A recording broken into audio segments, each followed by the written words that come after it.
This Let's Play was brought to you by Naughty Dog, the geniuses behind the Jak and Daxter series, the Uncharted series, and Crash Bandicoot.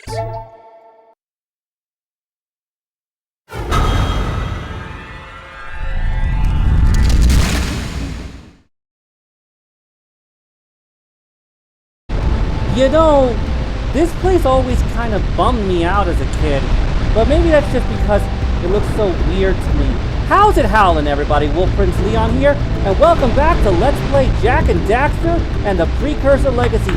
In the last episode, we took on the Lost Precursor City and the Precursor Basin, and despite some annoyances from Daxter, we managed to get all the Precursor Orbs and Power Cells from each area, as well as the remaining ones from Rock Village. In this episode, we're actually going to be taking on the Boggy Swamp, and only the Boggy Swamp. I want to save Claw and the Mountain Pass for its own episode. We'll have some things to talk about on the way to the Boggy Swamp, but we'll get to that in a second. So without further delay, let's get wild!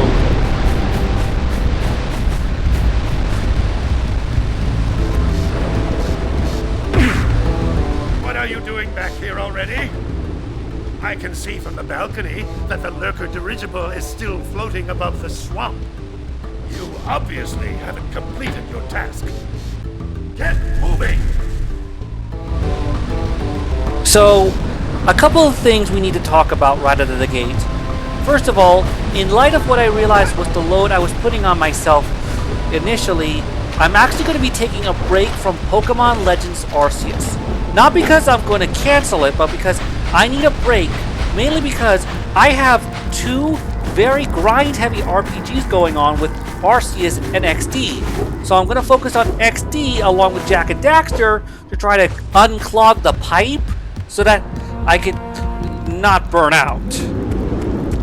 Second of all, those of you who have seen the shorts might think I'm being a little too harsh to Daxter. Let me make one thing clear. He is not a bad character, but it feels like in this particular game, the comedy just kind of falls flat. In the other games, there are a lot better situations where his comedy and sense of humor are a lot more fitting, but here, the way he's very kind of rude to every NPC we talk to kind of feels more grating. He doesn't really say a lot of positive things, and he always insults everyone. Now don't get me wrong, that's entertaining to some degree, but when he's practically the only person amongst the duo to talk, since Jak is mute at this point, he's kind of the main talker throughout the game. And when he's not exactly a nice guy, it can definitely get rubbed people the wrong way. Wow! You can shoot fireballs when you're powered up with Yellow Eco.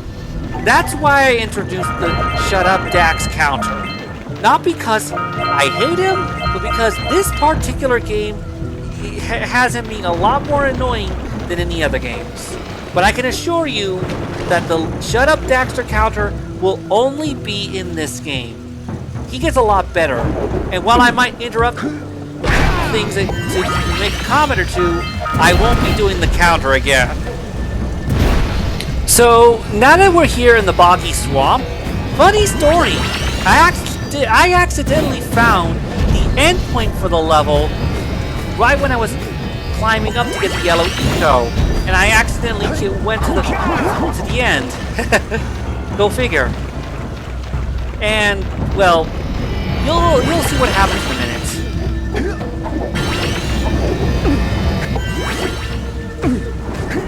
Yeah, I accidentally hit the ledge and made it up to the end point where we're supposed to be coming out of the Boggy Swamp.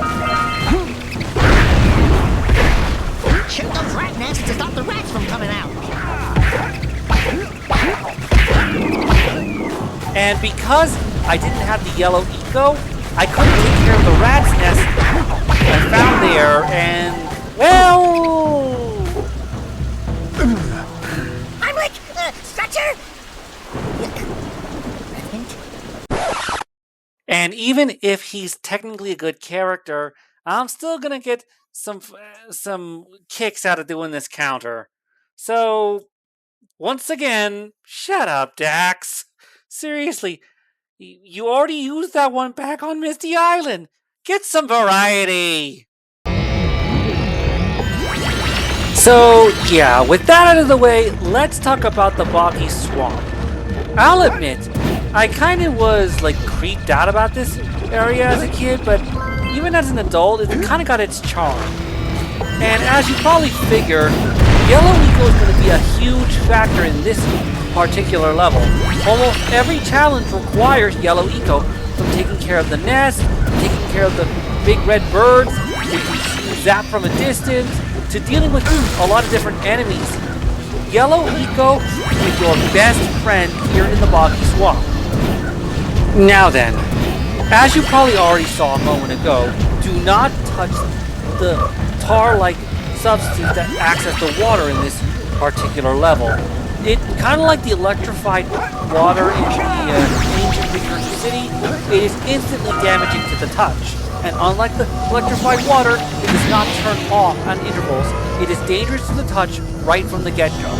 And certain platforms will also sink into them, and if you sink too low, you'll take damage. So, yeah, try to avoid the tar as much as possible. In addition, as you already just saw, there's also blue eco vents and precursor launchers scattered throughout the level, leading to specific areas. Some may lead to some of the tethers we have to take care of for the ritual. Some may lead to some nests or scout flies, but whatever you do, do not skip an eco vent or a precursor launcher. If you want to 100% this area, you have to take care of every single precursor launcher because many of them will lead you to a power cell or a scout fly. Oh yeah, watch out for those purple-ish frog things. If their tongues get you, they can damage you. Anyway, back to the swamp. This swamp has branching pathways, and while some may lead to a dead end, there is no such thing as a dead end in the boggy swamp. What seems like a dead end might lead you to one of the tethers for the dirigible, or it may lead to a precursor launcher to another challenge. So try to explore as much as you can, and if the path seems to keep going, double back and go back down the other path because that may lead you to one of the power cells.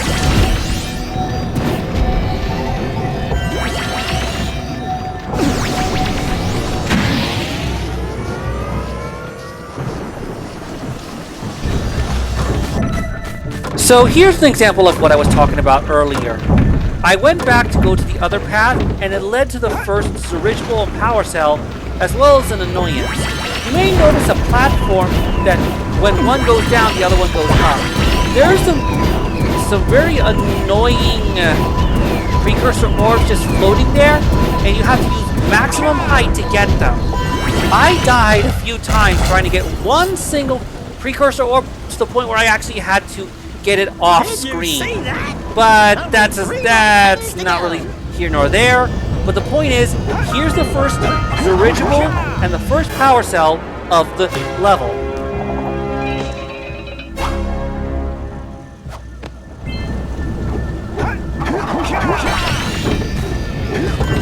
Now, you can clearly see the different rat's nests that have been popping up here and there throughout the boggy swamp. As I mentioned probably earlier in the Let's Play, you have to use the yellow eco in order to destroy them. You can't punch them, you can't kick them, you have to use the yellow eco to clear them out. And until you do, they are going to spawn infinite rats to come and swarm you. If you're not careful, you can be easily overwhelmed. And you may notice that some of the metal boxes you can break with the yellow eco are in the tar I mentioned earlier. You don't go in there to get them. They always put like a little bit of blue eco nearby to have you attract them on your way through, so you don't have to keep constantly damaging yourself just to collect the precursor orbs. A pretty clever puzzle within a puzzle, if you ask me. Now, coming back to the boggy swamp as an adult, looking past the creepy aesthetic that always bugged me as a kid, it's actually a pretty challenging level. It's got some great platforming, the introduction of the yellow eco, some surprises here and there. Not to mention, the power cells are actually a lot more straightforward than some of the ones in previous levels. 4 of them are the dirigibles, one's a scout fly, and the others are just like, they're not exactly hidden. They make a lot more sense and are a lot more straightforward than especially ones in the coming levels in the next couple. But we'll get to those when we get to those. Here in Boggy Swamp, you don't really have to do like a lot. You just have to have some good platforming, aim your yellow eco to destroy the dirigibles and tethers, and before you know it, you'll be done with this area and ready to go to the next one.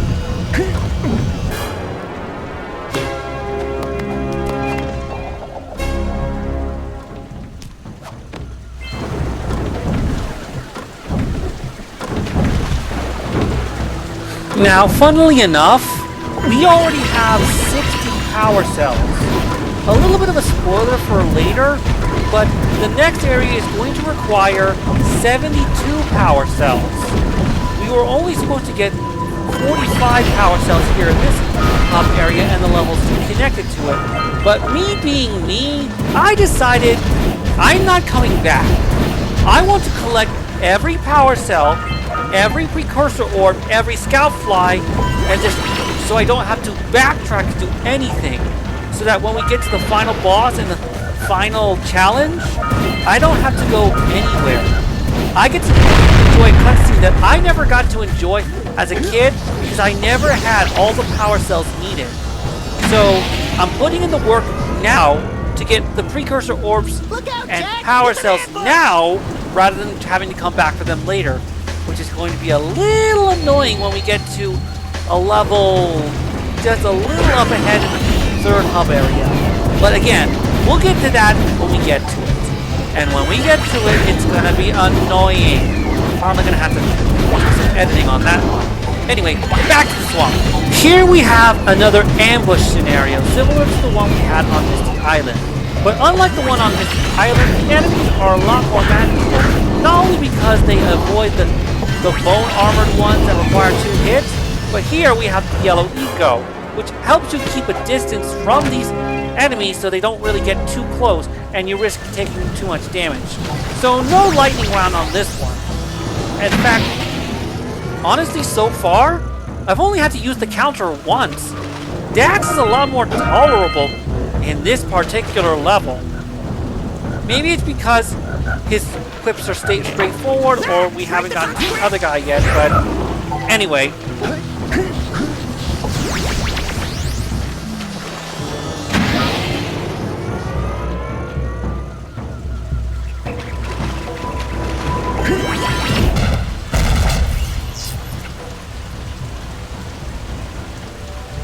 That dirigible's barely hanging on. Let's find the last tether.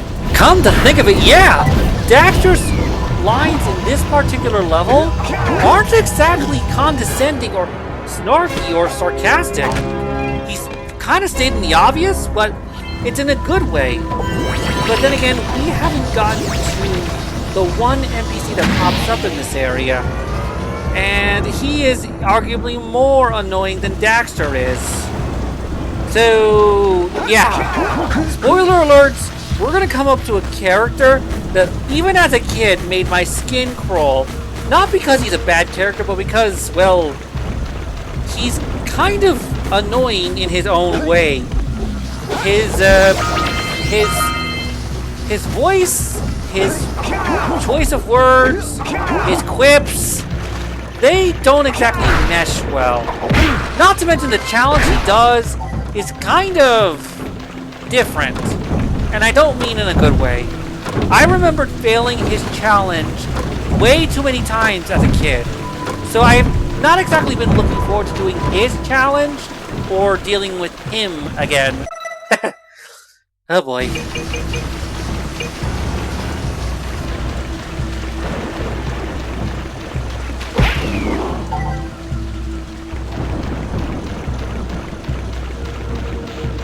Hey, there's the flip one. Now, here's where things get a little more fun. Remember that baby Flut we rescued back at Sentinel Beach? Well, a quest that we didn't get from Akira was that she was going to explain to us that she outfitted the Flutfoot with a full riding saddle and was going to send it to a transport pad here in the swamp to see if we can't get a power cell. Well, here's the transport pad here. We've made it to where the Flutflut is. And, spoiler alert, it's a lot of fun. Well, the Flutflut is a little fast and a little clunky to keep hold of, and his tackle move can send you flying when you don't want to. When you get a good handle on the Flutflut, it's actually a lot of fun. And I don't know, I can't remember if this is the only time we use the Flutflut or if there's another time we use it in a later level, but for what it's worth, the Flutflut was a fun addition to the game. And that I'm not surprised that they found a way to bring back this particular gameplay style in Jak 3, but not with the Flutflut. You'll see what I mean if we ever get to that game. But yeah, the Flutflut is pretty straightforward. It's got a tackling move that can break the iron boxes, letting you get precursor orbs a little more easily. It has a hover jump that helps you go across the platforms up top, and it's a little faster, but again, it's a little harder to control, so it might take you a few tries to get the hang of the Flutflut.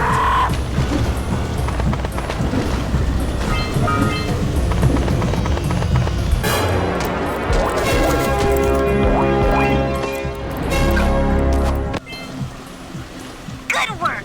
Aren't you guys happy you saved our little Flutflut friend? She may come in handy again sometime. Now, go back to the trans pad, and I'll bring her home.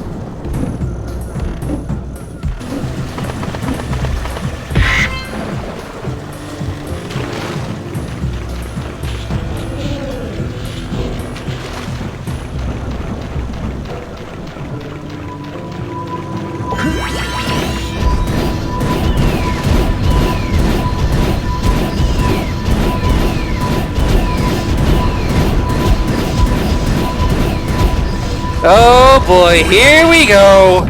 Ladies and gentlemen, this is the NPC I was talking about earlier. Bog Billy. Ugh. Howdy, friends. Enjoying my beautiful swamp? I own these here parts. Everything that doesn't sink into the mud, that is. Judging by the smell, I'd wager your bathtub sank in the mud long ago. What's a bathtub? Oh, you've gotta be kidding me! What could have been a really nice addition to my counter was ruined by this guy's return quip. That is so gross! So I can't say it! Instead I'll say this! Shut up, Billy! Anyway, I got bigger problems now. Seems some nasty lurker varmints are grousing about, snatching everything they can get their grubby little paws on, and scaring away my pet hip hog, Farley. He's been missing for nigh on to a coon's age. I've been putting out his favorite snack. Those ornery swamp rats keep stealing them. If you could keep those pesky critters away long enough, I just know Farley will smell them vitals and come back. Will you help me out? Good. Those rats will be back any time. Shoot all them rats.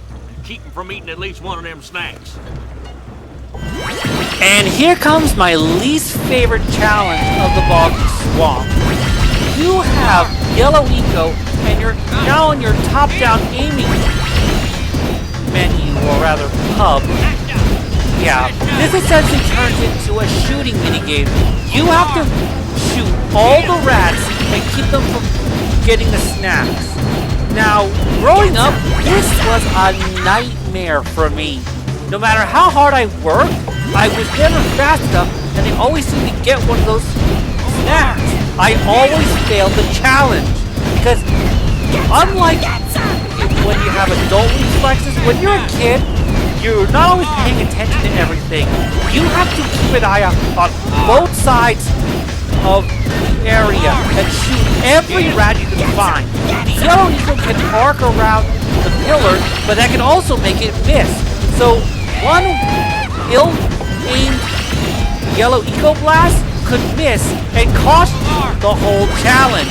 It is very finicky, this challenge, And I am so glad that this is the only time they ever did this. Unless I'm mistaken with another challenge. But we'll get to that if we get to it. But for now, I just want to get this challenge over with. Get that stinking hog over to Bog Billy so we can keep going. Wow, I got angrier than I thought I was going to be. Well, fry my hide! You sure know how to shoot. Thanks a heap for the help.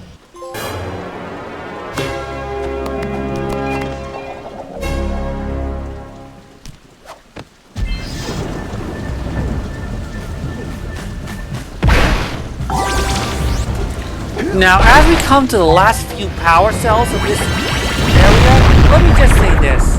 I may be annoyed here and there by certain challenges, and by Boggy Billy and his Hip Hog challenge. I gotta say, this is not a bad level. Aside from that one challenge with the rats and the yellow eco, these power cells are not that difficult to deal with. Once you know what you're doing and get a good handle on the game like I do, this place is kind of a cakewalk. Heck, even the shooting challenge isn't that bad when you know to aim and check both sides. So, yeah. I always recommend giving the Boggy Swamp a try if you want something a little easier. Heck, I'd argue it might even be easier than the ancient Precursor City or the Precursor Basin. So try to get the warrior to release the pontoons to let you come over here early. And would you look at that? 66 power cells. So when we get over to the other place, I only need 6 power cells to be able to go to the final level. But just like with the previous hub worlds, I'm going to go through all the levels and get all the power cells before I even think about going to the next area. Because once we get to the next area after the coming one, it's the end game, people. There are only 4 major hub worlds in this area, and the 4th one's not even really a hub world, it's just an entrance to the final level. So once we get past the next area transition, we're in the end game, people. Well, guys, I guess that's it. We took care of the Boggy Swamp. Once again, one of my least favorite levels in the entire game. Not just because of the difficulty. I mean, the difficulty is good, but at the same time, not only is it very aesthetically, well, disturbing, but as you saw, that was not an easy level to do. But I managed to do it. So, next time on Let's Play Jak and Daxter the Precursor Legacy, we're going to go over to Kira here and activate the levitation device to go take on Claw. Because we've done absolutely everything possible. Here in Rock Village, we've got all the Precursor Orbs and Power Cells, as you can see. We've done the same in the Lost Precursor City, the Boggy Swamp, and the Precursor Basin. We have everything from Hub World number 2, which is good. That means we can go to Hub World 3. Now, I'm going to warn you now, when we get to the next episode, I'm not going to complete the mountain path right out of the gates. You'll understand why when we get to it. But, for now, that'll have to do it. Thank you for watching. Have a good day. I'm Wolf Prince Leon, and keep on howling!